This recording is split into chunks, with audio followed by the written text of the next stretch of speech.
Hello. Thank you for joining me in this conversation and dialogue with my friend Chris.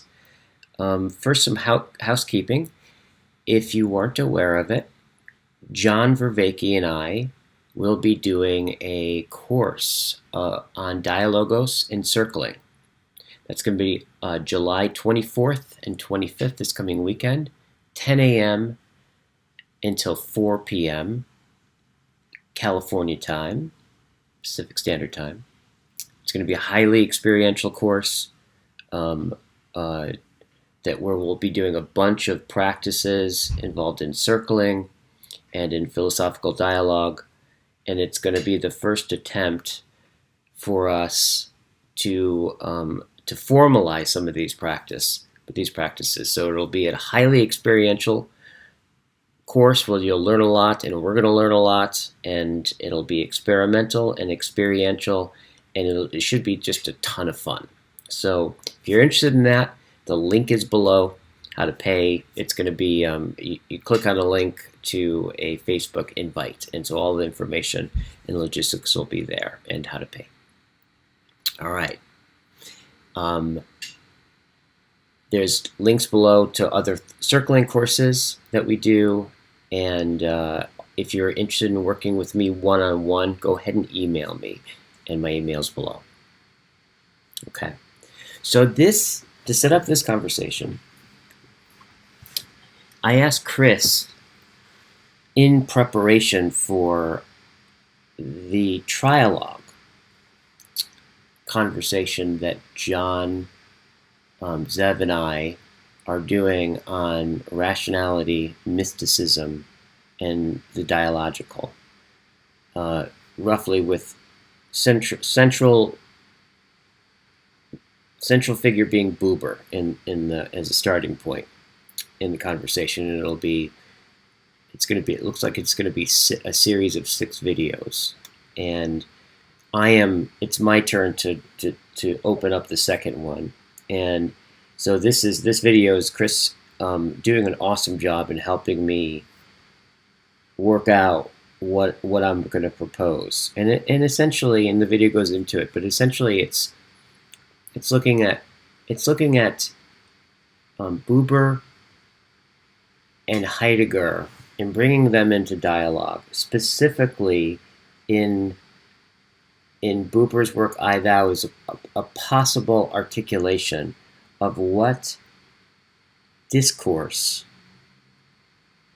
and human relationships can be from an ontological perspective in Heidegger's understanding of authenticity. So it's a great dialogue. Chris was wonderful, and it was that and so much more. So I hope you enjoy. Bye-bye. All right. There we go. So the thing, it's interesting. Because we're in this trialogue, we're doing, roughly speaking, on reason, rationality, right? The dialogical, right, and mysticism, and you can tell with yeah. Zevi. Yeah. Sorry, I can't remember his last name. Yeah. The Seekers of Unity is channel. Right. And as Buber basically as a straw man. And working off Buber roughly as a jumping off point, basically. And it's interesting because Buber he started off very, very mystical, right, in orientation. And then when he started talking about the dialogical, the I Thou, it started to look like he would pit that over against the mystical. So there's some interesting things going on there, right? And he had this ongoing interesting, like Buber's interesting because you don't quite know where to put him. He's hard to pin down. He is hard to pin down. Like on one level, he's addressing things that are deeply philosophical, yet, and he even does it in somewhat of a philosophical way, yet the you can't really think of him like that, because a lot of his stuff falls apart because it's not abiding to the rigor that's traditionally understood when you're talking about matters of philosophy in that sense, right? Mm-hmm. And so watching him and kind of doing a little bit of more research on him, and watching the cross comparisons in some of the places where people have criticized him and the way he addresses them is really interesting, right? Because I always have this sense that he's oftentimes not actually addressing the address, right? But he's doing it in kind of a Socratic way, right? Where he's not addressing it and just in the way that exemplifies the thing that lets the thing shine, right? But by not addressing it in some sense. There's always this he's kind of the sage figure in that way. I've noticed. He has the mystical withdrawal going on. Yeah. Quite a bit. Yeah. And so he's really, I think, sensing something in deeply in relationship to something that I have a feeling he felt kind of given over to in some way. And I think it's precisely what I sense that what he was addressing and responding to was that part of nominalism, or not nominalism, nihilism, of the numbness, right? The numbing part of nihilism, where like nothing is quite totally real. That kind of sense of that the abstraction that comes from modernity, right? And the all of the calculation and all the inframing and all of that. And I think what he sees that is where what that's compromising, right? What modernity and a lot of this is compromising is the realness of the encounter, the non-conceptual.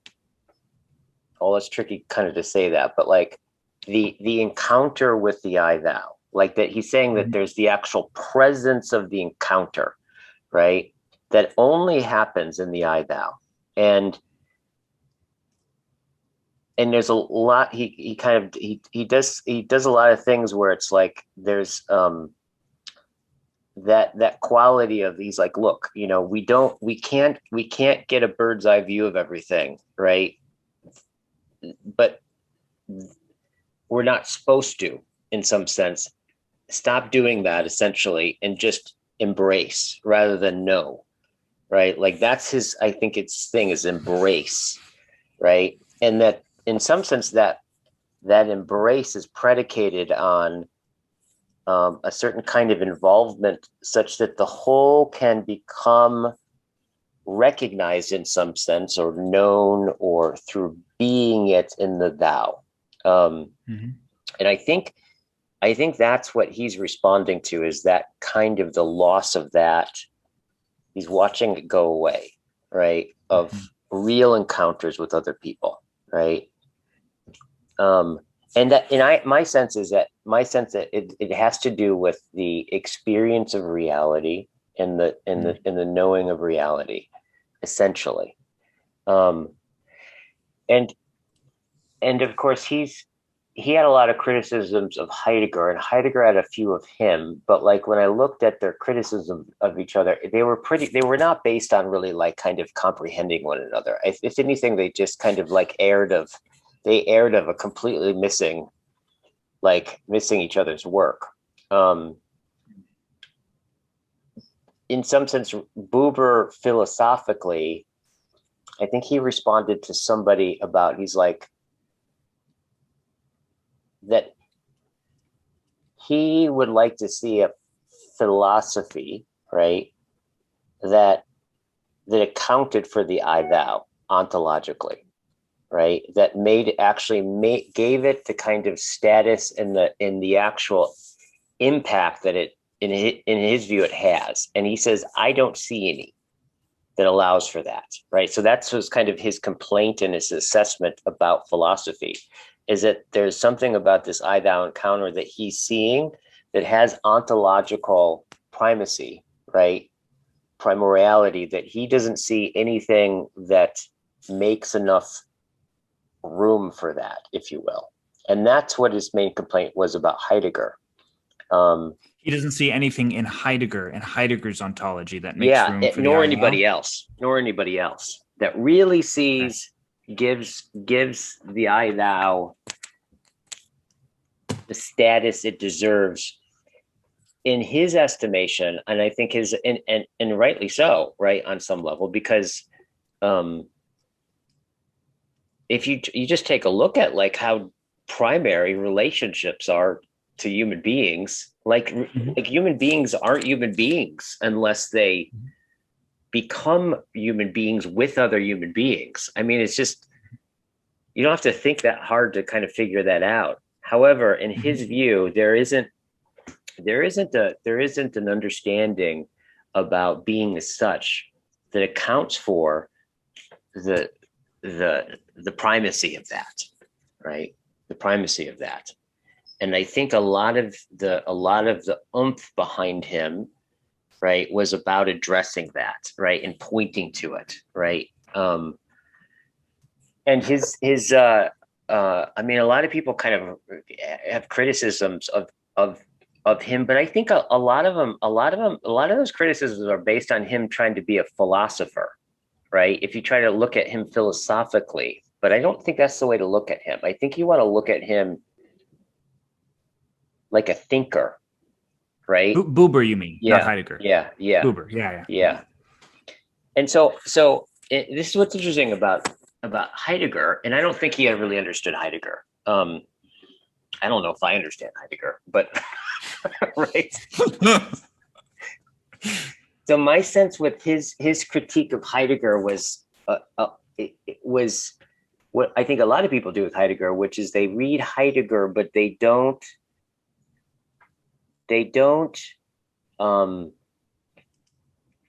see the radical level at which he's writing from, right? Therefore, they kind of take Heidegger as showing how things are a little bit weirder, right? But the basic presuppositions of that, right, Cartesian presuppositions, they just kind of like, there may be new words or new ants on that, but they don't quite see that, no, actually, he's throwing up completely different grounds, right?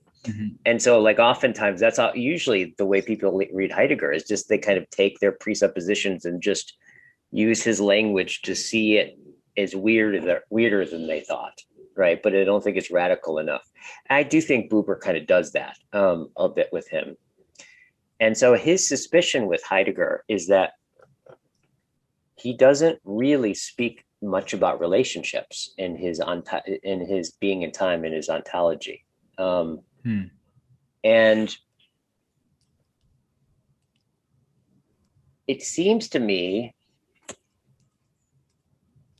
like this is what I want to dig into a little bit, right? I think one of the questions I want to put up, right, is in some senses is in kind of sit into like what it ontologically speaking, in terms of being, right, in terms of the way being is, right, or the way it reveals itself. What is it about being that affords relationships being so primary for us, like all the way down? Like, what is it that accounts for that? What does that say about being as such? And I think if I walk through it with Heidegger, Heidegger's, in some sense, he's essentially saying it's all relationship, right? I mean, he doesn't say it like that, but in some way, right? All of his hyphens basically between things is him trying to get at this this non-objective point, like view on the way things are with us, right? So in some sense, he's like, even the notion of Dasein, right, and being in the world, in those hyphens, mm-hmm. what's being addressed there is this relation, right? That this whole relation as primary, that then mm-hmm. only somewhere way downstream do we then abstract it and make it in terms of objects and subjects and all this kind of stuff, right? Kind of like reflectively. But in some sense, he's trying to reveal the guts of all of that, right? And I think John covers that in his, 4 ways of knowing. Mm-hmm. Were you going to say something? I was going to say it sort of strikes me as kind of odd that I wouldn't have thought, because I didn't know that Buber was that. I'm trying to think of the timeline here between Buber and Buber precedes Heidegger slightly, right? I think they're right about the same time. They're contemporaries, but there's anyway. Okay, so they stagger, but they're contemporaries. Okay, so, he published I Thou 1923, I think, and Being in Time was published in 1927. Mm-hmm. Okay. So very, very close. Okay, so it's interesting to me that you say that they were sort of, at least in their own estimation, at variance with one another, because actually, I mean, I Thou, at least in the way I understand it, I Thou is a phrase of existential grammar in the very way that being there is a phrase of phenomenological grammar. And it seems to me that you could graft Buber into Heidegger, because Heidegger is more comprehensive. I think I don't claim to know either of these guys deeply well, as you know Heidegger especially. But it seems to me that Buber could be grafted into Heidegger quite naturally, given the fact that they both have they both figure their ideas relationally in that way. And in both of their cases, it is the expression of a mode of being that calls forth a certain form of participation. Right? Because anyway, so it's interesting to me. I wonder how much of it. So if you say that that their being at variance is maybe a consequence of having misunderstood one another, or maybe there was more to that relationship for all kinds of circumstantial reasons that I might be able to imagine. Now I'm interested to find out more about this. It actually surprises me a little bit. It surprises me a little bit. You got to kind of look at their relationship with each other. I mean, when I read it, I'm just like, oh, they just didn't really quite read each other, it seemed. And I don't think Heidegger ever directly addressed Buber. I think he spoke of the thou, or the status of the thou, not having ontological ground, right? And or not being ontologically primary. But I didn't get the sense that he really saw I don't get the sense he really quite, if he was talking about Buber, I don't think he was really, just the few phrases that he said about it didn't sound like he really grasped what the thou was. Right. So they also have such completely different ways of writing. I mean, Buber, at least from I and Thou, I haven't read very much of Buber, but he's very aphoristic. And Heidegger, whatever else is true of Heidegger, he's not really aphoristic. There's something else going on with Heidegger, right? They have very, very, very different manners of expression. Oh, totally. And sometimes that alone can be, and of course we can't separate that from their philosophical postures, because it's part of the philosophical posture, the manner of its expression. But I mean, they're so different. And sometimes that by itself can be prohibitive, right? Yeah, absolutely. So my thinking around this was, I do think that there's parallels, and I think that I have a feeling that Buber does actually respond to something that Heidegger doesn't work out totally, right, for whatever reason, right? And I think it has to do with, it's also too, just in a sense, how we talk about dialogos as something that happens. Right. It's not something that you do. It's like you set the conditions for it. But if it happens, it's not because of an act of some will. It's not that kind of phenomena.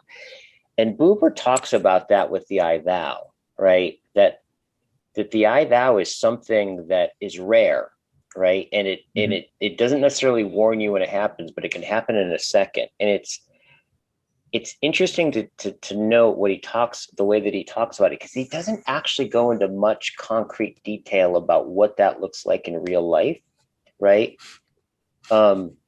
Other than like words like encounter and the address and these you get a feel for it, like it punches you, right?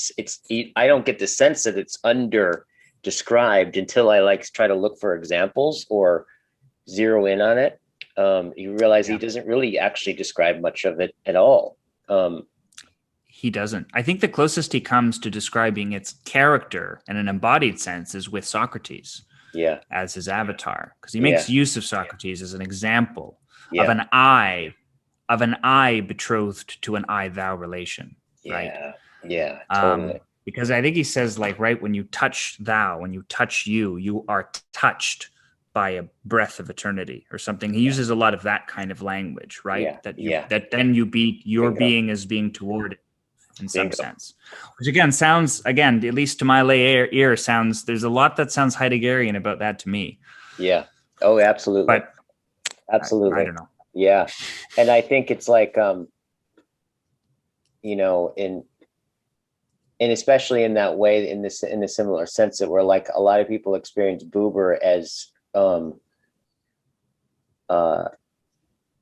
breathing religion into the secular, right? Seeing the religious, like the secular religiously, right? In all these ways. So he was right in that, right? He was right in the middle of all that, right? In a big way. Yeah, that's right. That's right. Except for in Judaism, it's really interesting. Like the Zev talks about, like no one talks about Buber, who's Jewish. He's always quoted by Christians, right? But they don't consider him a Jewish thinker, right? Which is really interesting. But so he's got this, So in some sense, he's pushing against this idea that you can conceptually grasp something, right? The world with any profundity. He was really influenced by Kant. In fact, I read something where he was appreciating how Kant was trying to he read furiously Kant's unpublished journals at the end of his life, where he's trying to put back religion. And he, from Buber's interpretation, he's like, oh yeah, he's aching, right? He's aching to touch it, but his philosophical system won't let him. But you can feel him struggle to get this, to touch this, right? But he's just right. And Buber's pointing at this as the fallacy of our time, right? And in that sense, I think he's very much in the same line as Kierkegaard, all the way down, where that thing that Kierkegaard talked about, like, Hegel built this huge system and then built a shack next door to it, right? He didn't really live in it. He didn't build anything that he could live in, but somehow there's this separation in this, right? And so I think the way Kierkegaard was responding to that, it's that same phenomena of that. No, if your thinking life if your contemplation isn't driving it home as a way of transforming one, right? And his particular transformation happens in that address, in that I thou encounter, right? And what's interesting is he says, like, the I thou is spoken as one word, right? And he talks about it as like that, like, can you say the primal word thou? He talks about it. He doesn't say, like, do you experience the I thou encounter? He's like, no, can you say the primordial word thou? Now, he's not literally talking about saying it. It's this other primal voice, right? That's right. That's right. And he talks about standing in it, I think, too, right? So you have to stand in it with your whole being. Yes, exactly. And you have to say it with your whole being, right? So this whole being involvement, right, in the relational encounter. And he says that, like, ultimately, and there's another quote that he uses where he talks about that the electricity that surges in that encounter is God, right? Mm-hmm. Like the electrical, like the surge of bindingness, and the thing that's revealed, the electricity that animates that is the ultimate thou, which is God, right? Mm-hmm. And God, right, is in some sense is that which cannot be I it, right? So you can fall in and out of an I it, I thou encounter with anything, right? You can have an encounter, I thou encounter with a tree, right? But you can't fall out, you can't make it out of thou or an it out of God, right? That's the ultimate thou. And this is this sense where, you know, what's really interesting is this is where it kind of gets Platonic in this I thou encounter, where he talks also a lot about it. It's as if the whole universe happens in this particular, right? Mm. It's like you get this kind of coming together of the one and the many, right? This paradox of like where two becomes one and they manifest each other on all these different levels are condensed down. And there's this kind of, in that sense, I think it's very Platonic, right? And that the pedagogic, I would say. You got it. Yeah, you got it. And this sense, so kind of getting into like, if we look at, okay, so bringing that in conversation with Heidegger. So Heidegger talks about, you know, he doesn't go into it all that much, but he says that there is Mitsein, right? In terms of Dasein, that Dasein is being in the world, and it's also a being with others, right? So in some sense, this with others, right, is synonymous with being in the world. So like the world, right, is always already implies the other. So there is this kind of address, you know, there is this relationship to your very being is already, you are another and you're in relationship with others, right? And where he talks about discourse is in the inauthentic mode, right? That where Dasein in its authentic or inauthentic mode is in an inauthentic mode, one of its ways of falling, one of its ways of turning away from death, right, is through idle talk. That's where he talks about discourse, right? And idle talk is, you know, is gossiping. It's that kind of, I'm saying what I'm saying, just keeping something up in motion. It's like kind of got this automaticity to it.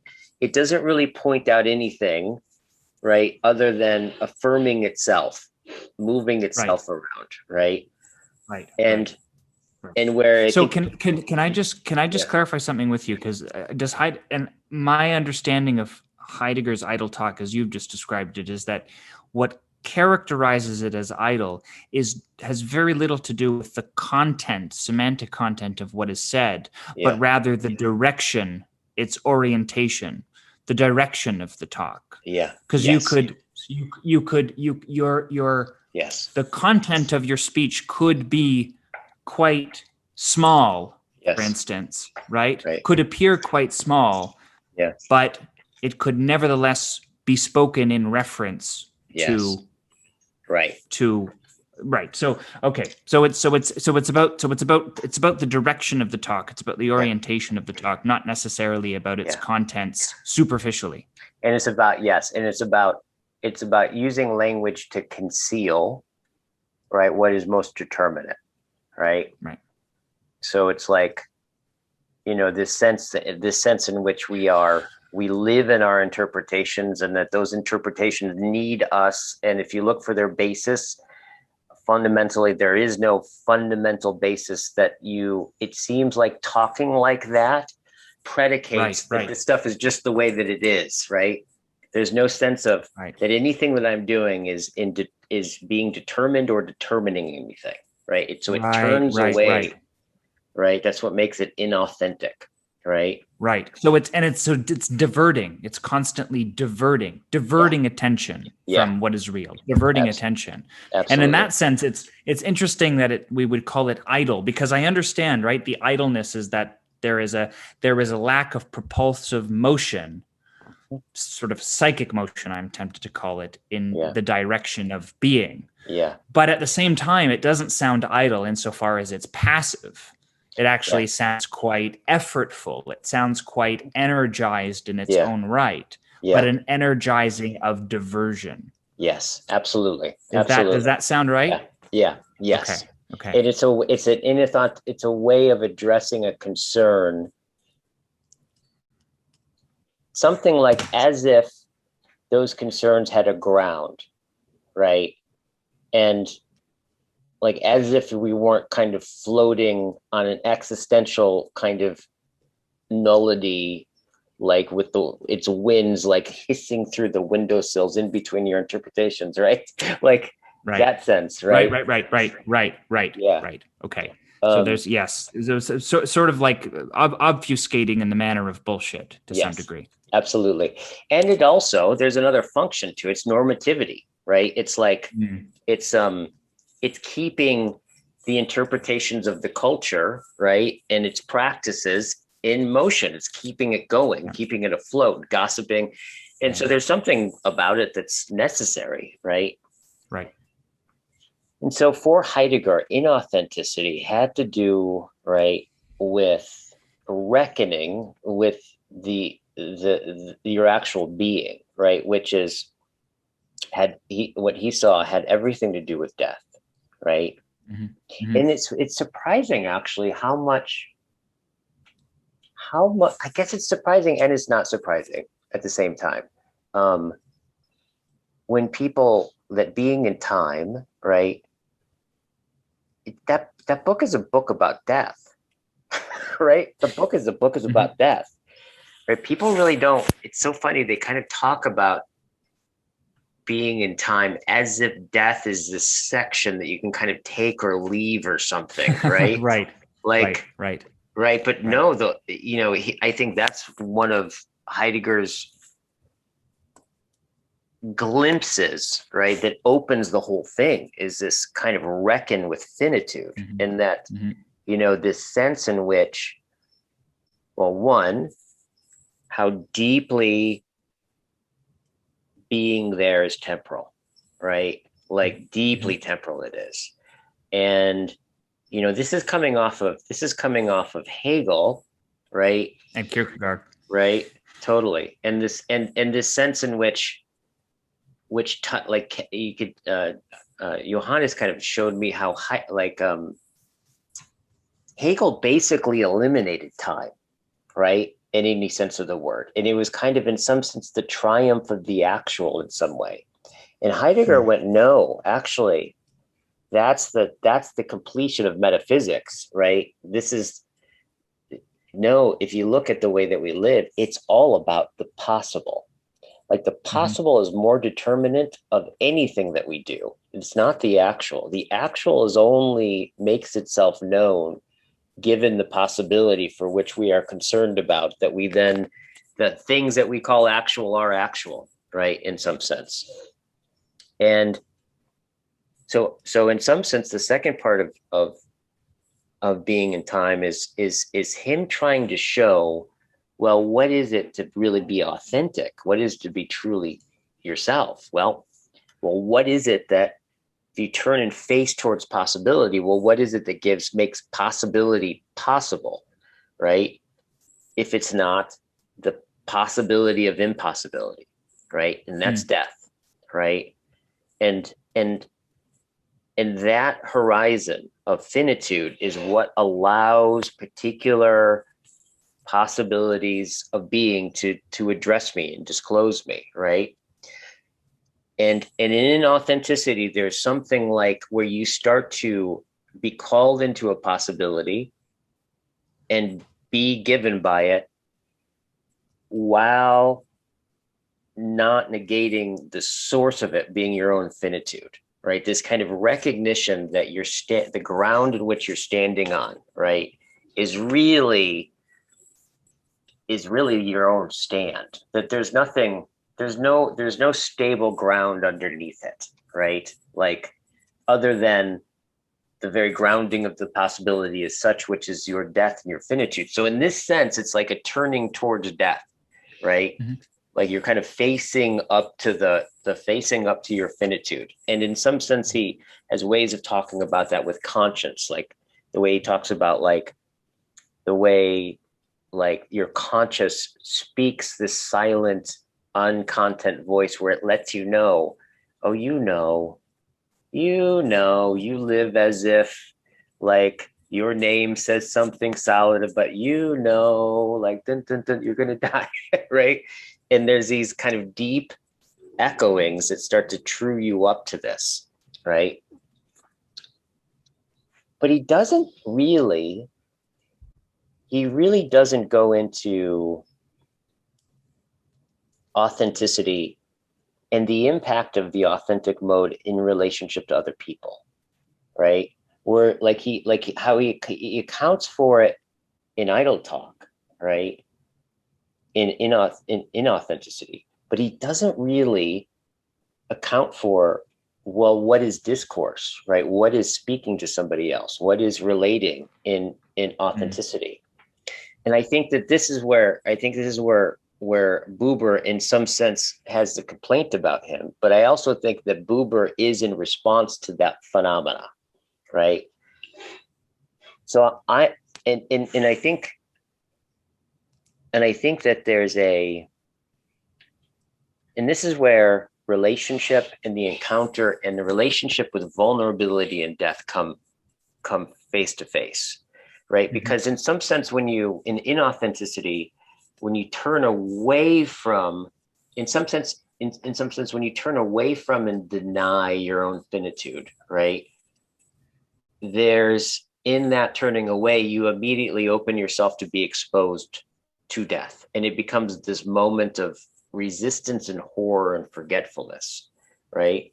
Whereas when you make the vulnerable move, right, and you vulnerably open to your own finitude, right, and you really face death, that's something like where death starts to become a wonder, right? I think that's where it starts to become something that's not to avoid, but you start to see it as mm-hmm. the particular no thingness that is always in view and is the mm-hmm. source of all of the possibilities, right? And now you start to get into this, it starts to open into this animating sourceless source, if you will, that is the very being of your being, right? In some way. And I think that we can say that that's something like what, on a local level, a real encounter, an I-thou encounter, is, in some sense, it definitely symbolically and literally, you definitely had moments. In fact, we were talking about it with we were talking about the Jungian analysis and stuff like that. Like, you go to see an mm-hmm. analyst, what is going on in that encounter, right? Mm-hmm. There's in what way is it facing up to the fact of your being? And I think there are relationships with that address. We can get real with each other, and through that vulnerability, in some way, if it's a full vulnerability, what I see in your vulnerability is, in some sense, I see what accounts for you on some level is your own. I see through you into your own death, right? And in some sense, in order to talk with you about the particular possibility, right, that you're addressing, right, in order to really grasp it. In some sense, I have to grasp your death. To get your world is to get even your finitude. And I think this is where authenticity and the I thou actually are almost something like the encounter where we become vulnerable through and with each other's death, right? And that's the openness. Right? And I think that's what Buber was maybe pointing to in some way. Very interesting. Mm-hmm. And so then in that encounter, in precisely the way you've just described it, my relation to you, if indeed you are you to I, that is me, that you are my accountability to the eternal. Yeah. Yes. In some sense. Right. Right? Yes. You are my accountability to the eternal. Right. Because you frame. Yes. If the I thou relation frames the space of frames the place of the being toward death, right, then you are my accountability to the eternal. Yeah. I can't help but think of I can't help but think of the apology. I can't help but think of the Socratic characterization of philosophy as the preparation for death. Yeah. Right? Yeah. And it is the organization of the psyche to prepare it for the confrontation with the eternal. Yeah. Yeah. Right. With the no thingness. And of course, we understand the philosophical relationship to be an I-thou relationship. I think we can probably take that as understood without too much qualification, right? Yeah. And if we understand it in precisely that way, then we can understand the coextension of those projects. Right. This must be why Buber constantly, and I mean, I don't know if he does it constantly, but certainly a handful of times invokes Socrates. Right. As his exemplar of the I-thou relation, and his preparedness for death is precisely his also his normative accountability to eternity. Absolutely. And it's seriously, it's tricky because and we got to think about this structurally, right? Like existentially. So it's like, it's not even necessarily that we're talking about your death explicitly, right?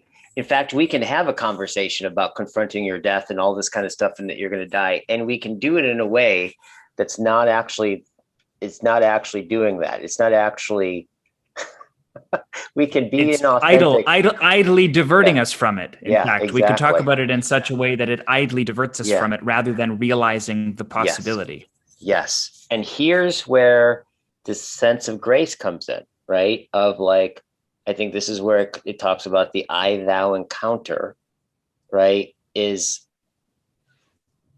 it gives you like a half of a second notice, right? It's something that arises, right? But it's not something that you can just do like a strategy. It's something that happens, right? Mm-hmm.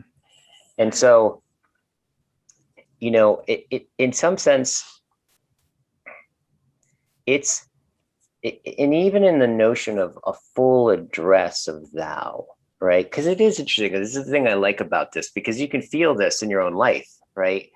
There's the I that I am when I see you as a means to an end, or something that's in the way from what I want, right? Like, there's a different I that when I stop and I like really go, who the fuck are you? Right? Maybe you're that which can outlive any conception I have of you, right? Like, who are you, right? And then if that address is also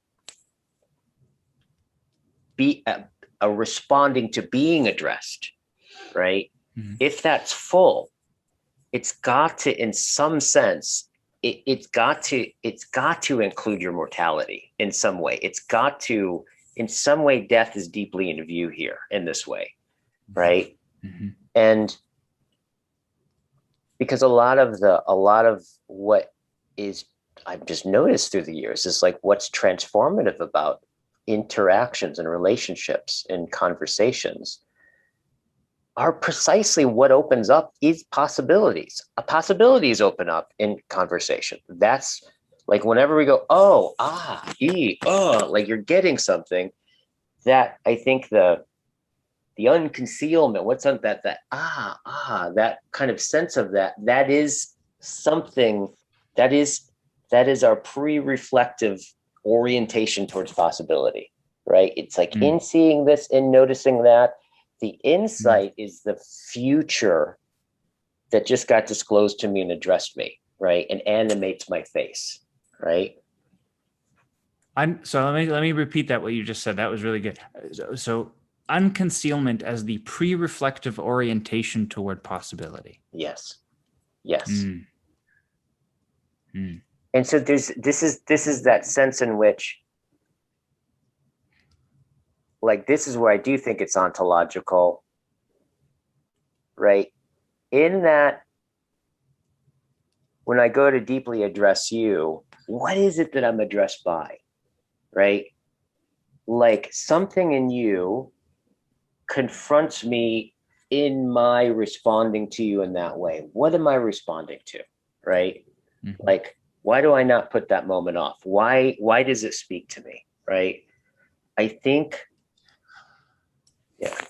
Mm-hmm. In some sense, I think that so another way of thinking about it, I don't know how this way of thinking about it, how complementary it would be. But I think the thing that comes to mind to me is that one of the reasons why we can speak further into the ear of you is because you is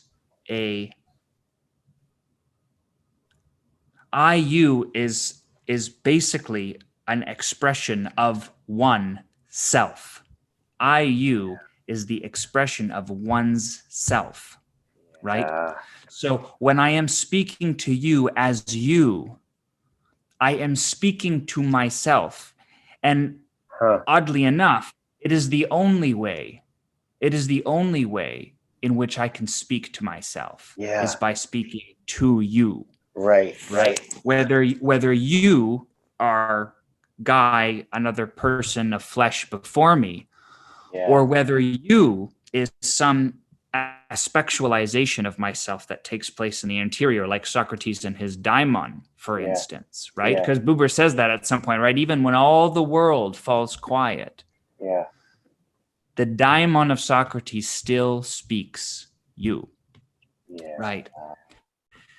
It always says thou, right? Even when I refer to myself, the very act of reference is always a you in its relation, right?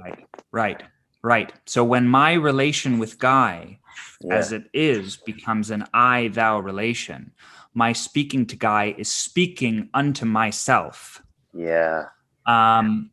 In such a way that is not possible outside of the I-you relation. Right. And then, of course, the presence and possibility of my death becomes an implicit feature of the self unto whom I speak when I speak to thou. Right.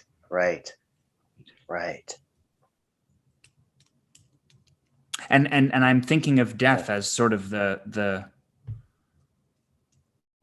like I'm thinking in that sort of you'll have to tell me how this jives or doesn't jive with Heidegger, but I'm thinking of, in this sense, I'm thinking of like the death as thinking of Jung's motif of sort of the sun disappearing below the horizon, right? Being toward death, right? And he talks about in very much a Socratic fashion that your being towards death must have a certain propulsive orientation. Right.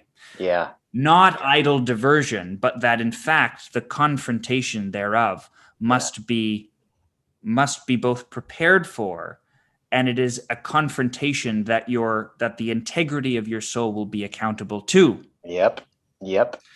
And so then I, thou becomes a relation, an expression of your relation toward death, just as it has become an expression of your relation to yourself. Yeah. Yeah.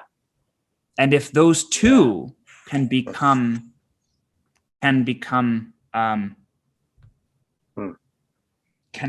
somehow homologous,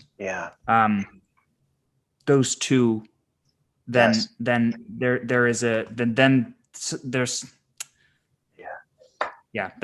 something about that unity then that is somehow psychically necessary or something. I'm not sure about that, but anyway, that's just by manner of association. That's kind of what comes to mind when you say that.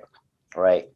In fact, that's kind of like, for sure, that's the one place that we absolutely are exactly the same, is that you and I will die, right? Mm-hmm. And it's like there's all these ways that we're very, very different, but the one thing that we're the only absolute for sure certainty is that is that ultimate horizon beyond which you can't see, right? And that is the thing that, like, in some sense, and I think about this as death, because later on, Heidegger didn't use the word death as much, right? Yet he still was looking at the same phenomena. He called it Ereignis, right? This, and I think it's useful to think of. I think the more I think about this, is that in some sense, death for Heidegger was a way in which no thingness, right?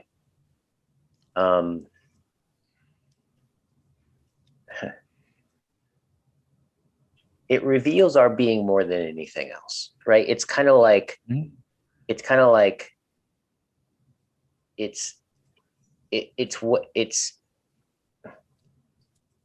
what gives us any telos, right? In some sense, right? It makes us walk forward towards it, right? In some sense, it's the no thing, it's the self-concealing, right?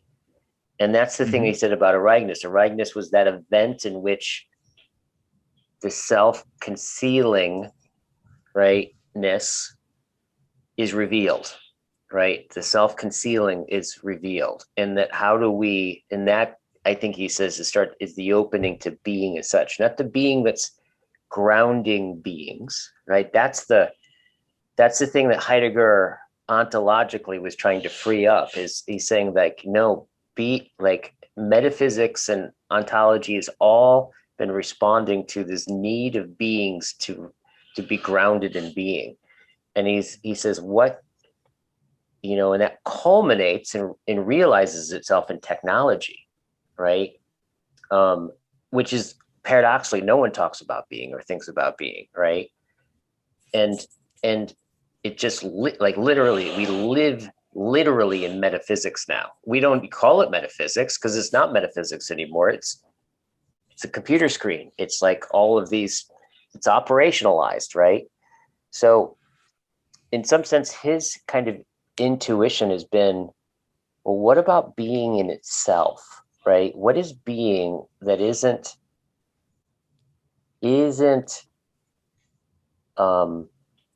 disclosed and already in service to beings, right? What is being as such, right?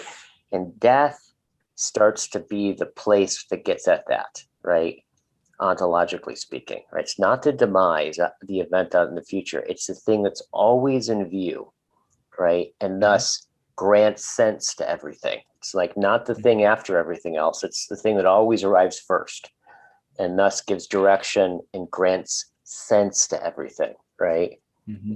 So, in that sense, we can do it, right? Because like an I-thou encounter will in some sense true you up to, when you get done with like a really rich conversation, an intimate conversation, like everything makes more sense, right? Something like, well, what is it ultimately that rises up? In some sense, there's some something going on with death and finitude and authenticity there that I think we can start to see as relationship being in an authentic mode.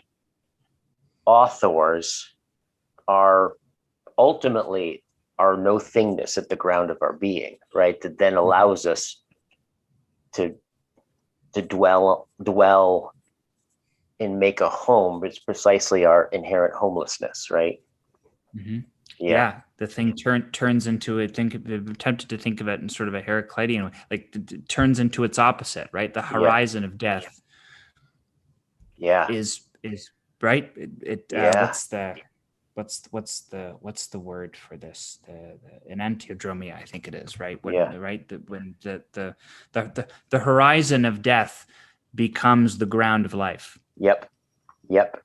Exactly. And it's, because in that sense, it's what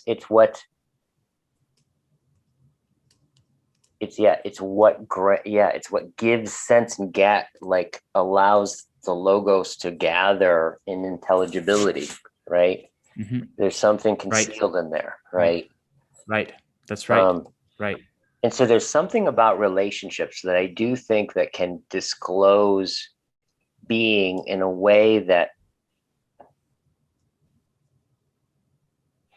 this dialogical sense where it can catch sight of that, it can reveal that, but it also presupposes and can be the thing that's kind of we attune each other to our deaths. That's what it is. That's what I'm looking for. It's like a primordial attunement in the authentic encounter, right?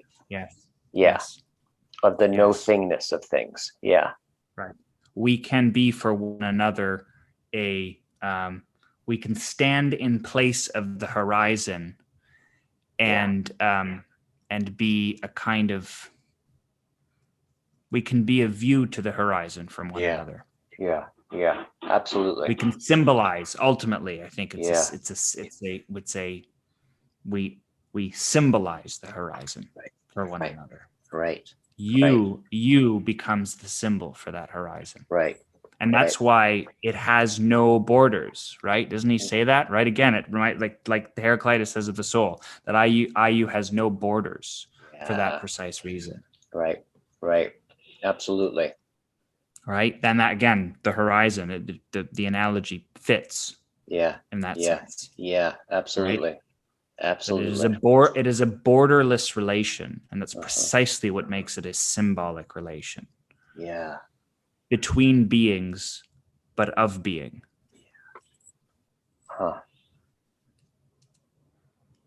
It's also which adds to my perplexity about the relationship between Buber and Heidegger that you've described, because again, for all of these reasons, right. The affinity, I don't know. It's a deep affinity. Yeah, and I think people reminds me sort of the Rakowski book that about Heidegger's relationship to Platonism, and how there's so much there's so much that he derives from Platonism, and yet it seems not, that fact seems to be unappreciated by him to some degree. Totally. And and I wonder if there's something similar going on here. Yeah, me too. Yeah, I think it's kind of like, I've thought about that some more. Like, I think what he's calling Platonicism is that what he articulates around that, I don't think he's pointing to Plato. I think he's pointing to what Plato made possible. He was something like the conditions of the possibility for the mistakenness of Platonism, right?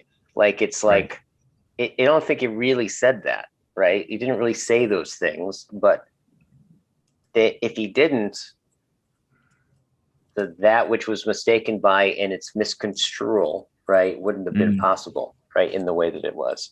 So in some sense, I think he's talking about Platonism in some sense. Right. So responding to the tradition. Yeah. In other words. Absolutely. Yeah. Absolutely. Yeah. So I'm wondering about, like, in some sense, death is always something that we do really by ourselves. It's the one thing that's just totally ours. That's one of the things Heidegger talks about, is the solid, like the what's the word he uses? Solace or solitude. It's not solitude. It's solace or something. That, like, the one thing that is your own is your death. It's the one thing that really makes you all the way down. Like, no one can take it away from you. No one can do anything about it. Like, it is yours. Right. But I'm wondering, in some sense, right, in the I thou, if in those moments, right, we share it.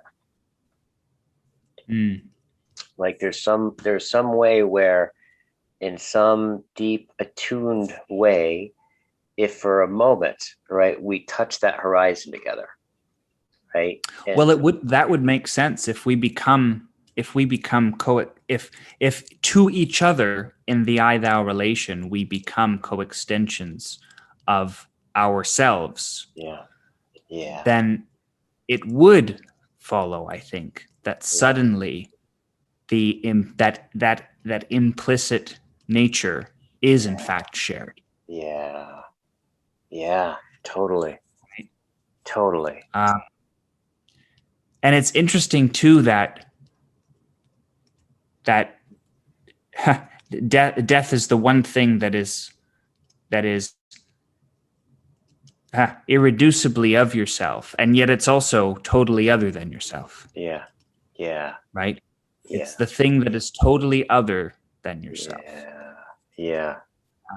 And it's also that, there again we have the paradox. Right. And there's perhaps, I don't know, this is just a freewheeling consciousness thought, but I wonder if there's something about the I thou, the grammar of the I thou relation, that makes that paradox actual and realizable in a way that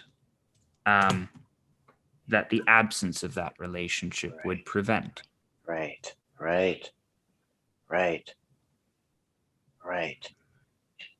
In some sense, the call and fall into the other is precisely that place where I can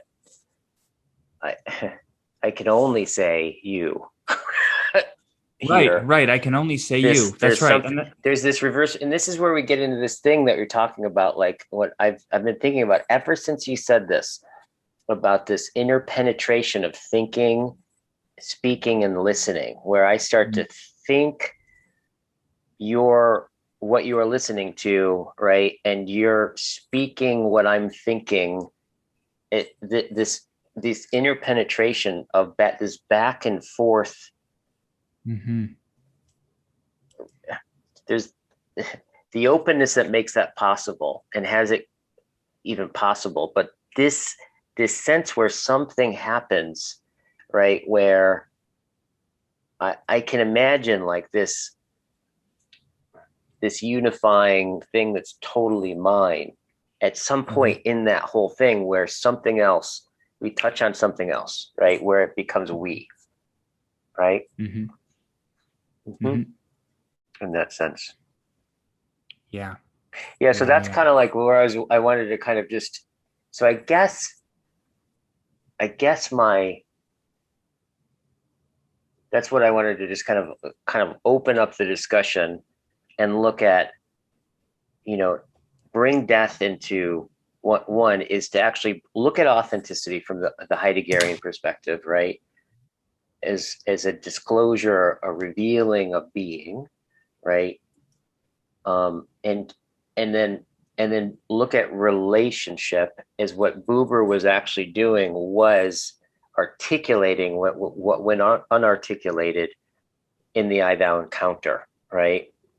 And seeing how death works in all of that. And if there is something like, because it seems like, Brienne's really, who's really good at this is Brienne. She did this to me one time, like, we were in, I may have told you about this, like, but she does this all the time. She innately just knows to do this, but we were eating, and she calls me over, and she's like, okay, now, okay, look at me, right?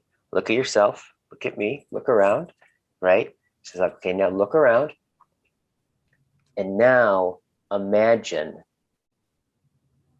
I'm gone. Whoa. like there's a sense of, she had me basically imagine her being gone, and the whole moment was different, right? The whole world was different in that second, right? And that there is this quality of that there is just in some sense, and she does this all the time. She'll look at me and she'll just start crying. She's like, I'm thinking about you not being here, right? And in somehow in doing that, the penetration of the reality of my here-ness comes in full force and present.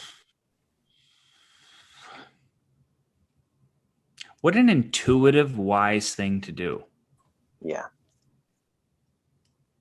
Yeah. I mean, who needs philosophy? Who needs to talk about philosophy if you just do that, right? Because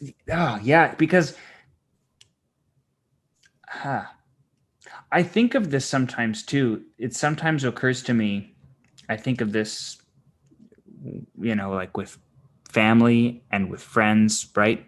People I love and care about.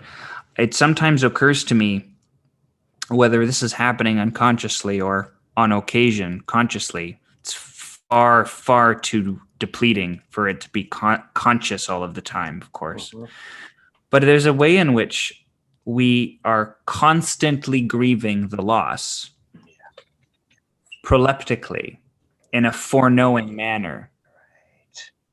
Right. Our relationship, our I-thou relationships can be aspectualized from a state of grief, from the foreknowledge of their loss. Yeah. And the foreknowledge of their loss, far from diminishing the meaningfulness of those relationships and their realness. Yeah. I think this is all to your point, and perhaps to Heidegger's. Mm-hmm. Far from diminishing that, it amplifies it, and it amplifies it with imagination as well. Yeah. Yeah. Right. That from the aspect of grief, relationships and their persons are the more known from the aspect of grief. Right? That's why people often think ahead to say, well, what would I say about this person if they were to die? Yeah. It's not a morbid wish for them to die, and it's not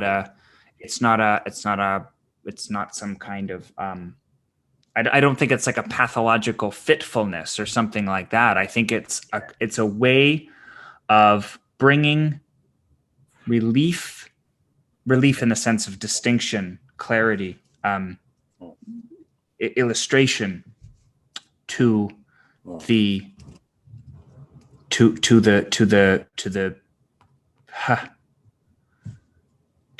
quiddity of that relationship. Yeah, totally. To know it specifically at a level of specificity. Yeah. At a level of specificity, singularity. Yeah. That you can't otherwise know it unless known from the aspect of grief, from the foreknowledge of its death. Right. And I think something like that is perhaps what Brienne was doing. Yeah. To bring your relation, your I-thou relation, into the fullness, borderlessness of its being. By fixing your gazes mutually upon the horizon that frames the relationship itself. Yes. Beyond which there is only what could be imagined. Right. And then as a way of provoking the power and the potency of imagination by bringing that imagination into the present tense of the relationship, and thus from its future orientation. So it's the word dwelling, like that's where it seems like, to the degree that that's present, that depth of presence feels like in some sense the word dwell It's almost like we dwell together, or you become more. It's more like you reveal the way in which your world is indwelled in mine, right? Yeah. Such that the loss of it would, I would see it everywhere in my world, right? That's right. I would lose the world. Totally. Totally. Yeah. Because those relations confer themselves into eternity. And in some sense, that's why those relations that's why they prepare us for it, is because their formation is such that their formation indexes us toward it. Absolutely. Yeah. Good stuff. Yeah, that's why they change us, right? That's why you changes the confrontation with you. Yeah. Is, there's also is the end and the beginning of I. Yeah. And there's also this other thing too about the way that we impact each other, right? Because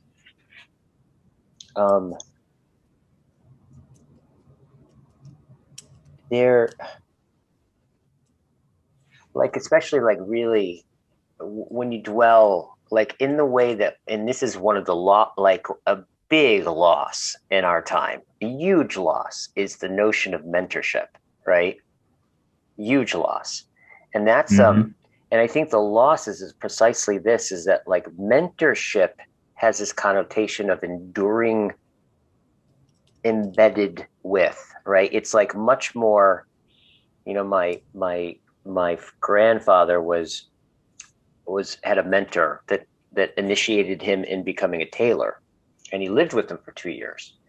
And it's so interesting because when you heard my grandfather talk about that experience, you got the sense that like a lot of times they specifically talked about being a tailor, but those weren't the things that like did the mentoring. The mentoring was like the way everything that the tailor did was in some sense was in view of what was in view to that tailor, which made him a tailor. And in some sense, there's kind of like, you get this sense, this mimicry of, in order to know your world, I must see the thing that grants the world making sense in all of your micro, macro movements in which I find myself mimicking in some sense, right? So like there is this way where we start to see being deeply impacted by somebody. You walk out and you start, it's orientational, and that orientational ultimately is always about death for us. How could it not be, right? That sense of the one definite thing that's going to happen by which everything else makes sense, right? That no thing.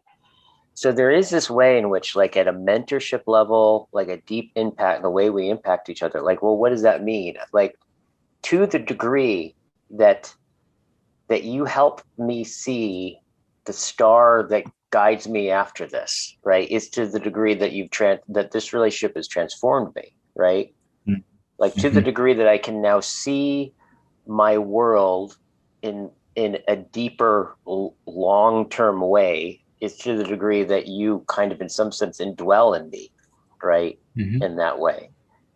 So I think there is this kind of way where we can't, in some sense, we can't not mimic each other's death in that way. Maybe that's actually what we mimic, if in some sense, is we mimic that North Star, that the vanishing point that gives everything its sense, right? So there's there's that other thing too about like, to understand you is to understand that what you have in view and to look in that way, right? So, yep. I would be surprised if that didn't have something to do with the fact that the symbol of self that we adopt chiefly in our tradition is the symbol of an individual crucified in death. Yeah, totally. Right? It's that symbol. It's that aspect of the symbol. Yeah. that is subject to, I think properly, the subject to the mimesis, right? Yeah, and in fact, that symbol is precisely already, it is what it is in its relationship to me. He's dying for me. That's a we, right? Mm-hmm. Oh, that's really compelling. So, I mean, say the least. Mm. Huh. I know Heidegger, or I don't know. I don't think Heidegger ventured much into that. And I don't know that that's a connection that Heidegger. Obviously, it was in the offing. Yeah. I know that people put that to him at times. I don't think he ever really took it on, though, did he? No, not literally.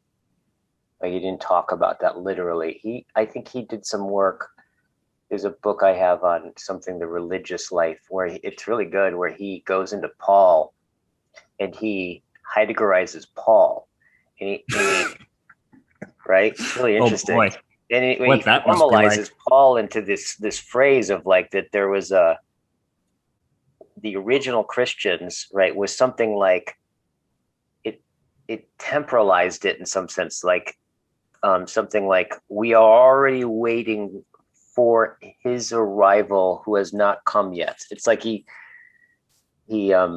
formalized the sensibility of everything that they did. He brought it down to this one little sentence of something like he's coming at any moment. His not here has already arrived and his coming, something like that. Right. Yeah. So he got the sense of like I know he did the explicit work with Christianity in that sense of like, well, what is it? What is the animating intelligibility that made it Christian, right? And that's what he did with Paul, when he was in his, 20, 21 or something, Yeah.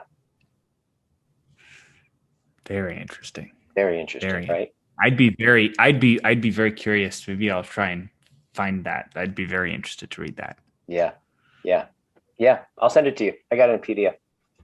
Oh, okay, awesome. Yeah, thank you. I'll send it to you. Cool. Okay. This probably seems like a good stopping point. It's pretty late over there, isn't it? Yeah, I guess so. Yes, it is. Yeah. Much love. I hope this was this. I hope this was helpful for you. Just really talking through it, like I have a sense of it's a superbly interesting line of inquiry, right? The way that you're mashing these guys together and forcing them to dialogue. Yeah. I'm really interested to hear more about this, to talk more about this. Sweet. More later. All right, man. Okay, buddy. Talk to you soon. Bye. Great to see you. You bet.